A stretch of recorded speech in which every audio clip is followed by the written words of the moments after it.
Tána fáistí, deise bheith cáil éis, Donach an seo, daithnín cappa libh, súla go mé mar fech, tá mé chun scéal libh fhí Crúibín, cappa sin. Agus cáil rinne sé.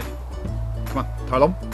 Léamh scéal, gus fecha míad, cáiltá siúlaigh. Crúibín.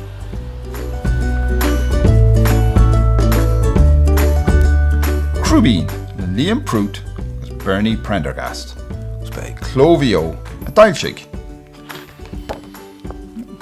Searrach jas an sin. Crúibín. Móin mhór.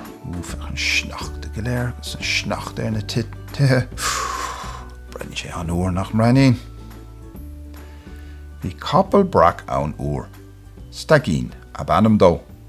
Bhí sé beobocht a bhí sé sonna sásta. Ní rá aige ach péire amháin stocí bána. Cha sé na stocí bána sin ina cosa tosa I gcónaí. Bhí stagín ina chónaí airm an móin mhór. Bhí stábla ceantaí gá úrlóir ag a féin agus ag láirín. Bhí tithe beaga eile I glós na ferme. Bhí searrach acu a bhí chomh dubh leis na sméar a dua. Crúibín an tanama bhí air.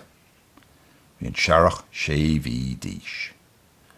Bhí an gíomhar ann agus bhí sneachta an talamh.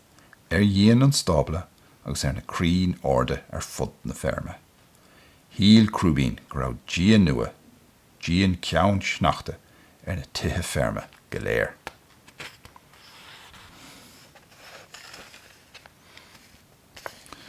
Nuair bhí sé a hocht a chlog tróna dúirt láirín, té a chola inis a Crúibín, chuir mé plud a núsart ar bail agus beidh tú le te teolaí an sin.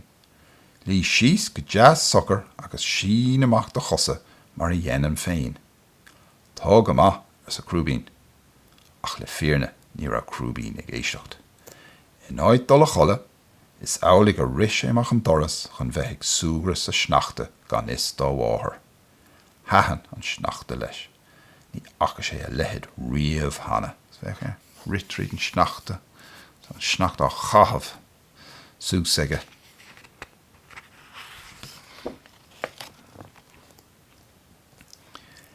Híl a bháthair craibh sé na chola go sábh, ach bhí si gnóthach agus ní raibh am eici féchant air. Bhí si ag fannach go mbeadh nóméid eici. Dáirdigh si a ceann agus chuir si gléach air. Áidú a ceann.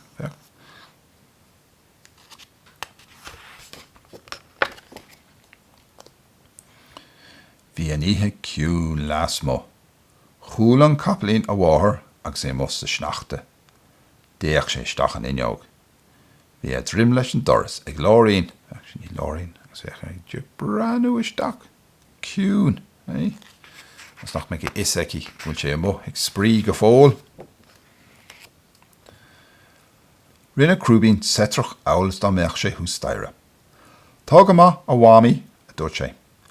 Agus amhlaí a thug sé léamh as a chorpa isteach sa fuiteach go bhain sé na ceithre chrúb den talamh in éanacht.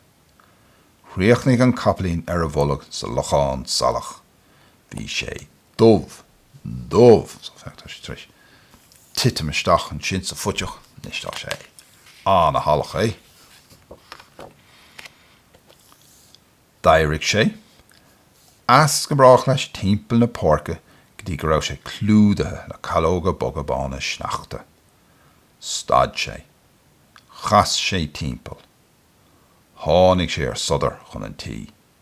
Bhí sé anúr. Déach sé isteach an inneog. Chun sé airbe láirín ag luasca as chunig sé ag ithe turnapa.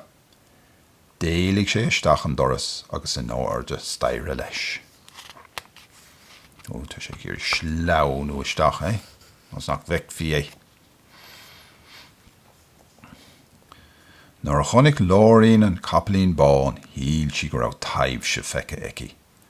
Rinn si setrach ghearr nervhíseach. Bhúil fatí sí agus suas lé ar a cosa deire. Seas a sús go háard. Wow! A ceann go háard agus a móing ruaghán á casa siar is an íar eici. Bhí stagín ag réiteach circe don bhric fásta rih gála chola dó. Tháinig sé go maul as cúil an stabla. Cá tá ort a láirín sesin. Cá tá cear leat. Fech sin picture jazz tá. Fech ar gus í fós seasa van éirde.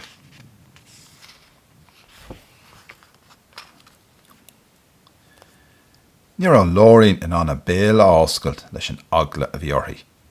Ar bád beag tháinig sí chucí féin agus tháinig an chainte chucí arís. Taobh se! Hín ocail amháin a d'éirigh lé rá. Taobh se! Ní eicem.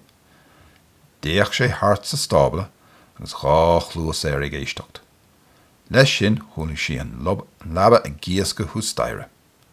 Cá a Crúibín a deir sé. Chur mé Crúibín a chola fi hinóméid ó hin. Tá súil agam nach rachaigh an taobh se. Bhfuil tú cínte go neach Crúibín a chola nuair a dúirt tú leis sa stagín. Chua a deir láirín.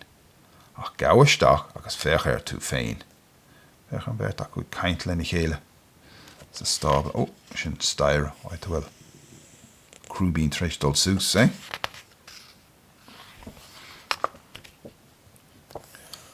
Chua stagín in airde staire go maul trom chosach. Déach sé anon ar a éon wach dílis féin. Bhín labba fleoch báite agus bhí dach bán na seaníise ar bhóing an chapalín. Níl éon wach bán agamsa a deir stagín. Crúibín is dicin sin. Caid go sé an uair leis an sneachta sin nach bhfuil.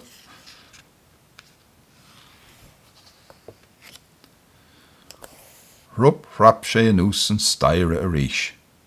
Níl éon wach bán agamsa a deir sé le láirín. Tá labba fleoch báite ag an sean chapal beag salch atá thuas an sin. Héag láirín láithreach cad a bhí ar siúil. Féachmach an inneog a stagín a deir sí an bhecinn tú rian na grúb sa sneachta. Tá an sneachta bán ar sa stagín agus rinn sé searrach os íseal.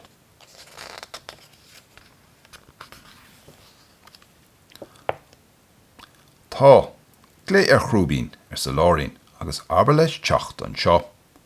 Tháinig Crúibín isteach acu agus bhí sé ag siúil go maul cos trom díreach mar a hiúil láthair cúpla nóid roimhe sin.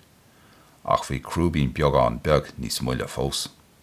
Inis, féach an taobhse ar sa láirín. Bhfuil sí buile dá herbal fada ruúgan ar a bhóing bháin. Hit an sneachta nús ar an talamh. Fecharí, móngáin agus sí. Glanna Crúibín agus a baint sneachta de.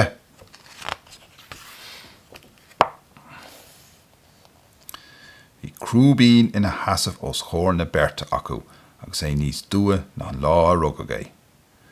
Grad leat a sin go dtí do labba ar sa stagín go crosta mar ghóí.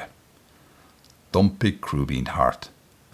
Ba bhhailm tamil a chahabh ag súgra sa sneachta a deir sé. Féchart féin sa tabáin isce ag an doras ar sa bháthair. Imí leat go beo. Dimi sé leis go mail chlúasach. Féach sa sé breanúir stach mars. Beagán ín scáthán ach a sin breanúir stach san isc an sin. An mhaid an dar gion bhí Paul dubh sa floid agus bhí crúba tosaigh an chapalín a bhostú sna héadí lappa. Ní bhór Crúibín éon chearcha dá bhric fásta. Bégan dó bheith sásta le graim fér faoi bhun an teachta. Bhí chud fiacla ag díoscáin leis an bhuacht. Taréis an bhric fásta lé a bháthair isteach agus leabhar sí leis. Bíad a chapalín maith fasta. Nach bhfuil is aga go gur an taobh sí fattias ar chapal agus ar ghaoine. Té amach an is agus bíag súgra sa sneachta. Ach bí cínte gan dul isteach a locháin salch isce a ríis. Ag lura go fric fásta isteach. Caid go srón an uair ag a freisin, an sneachta sin. Dimig an capalín leis go sásta. Bhí sé ag pramsáil ar fud na pórcanna. Dimig stagín agus láirín a muin a go oibre. Bhí siad san na sásta. Agus bhí Crúibín ina chapalín maith go ceann tamil. Nála chud in céad rud eile rinne sé mar sin. Binsciil Crúibín, súlan gur hat sé libh, agus tá mit snú, sé bheith cáil rís go luath, don céad leabhar eile. Go dtí sin, fan slán!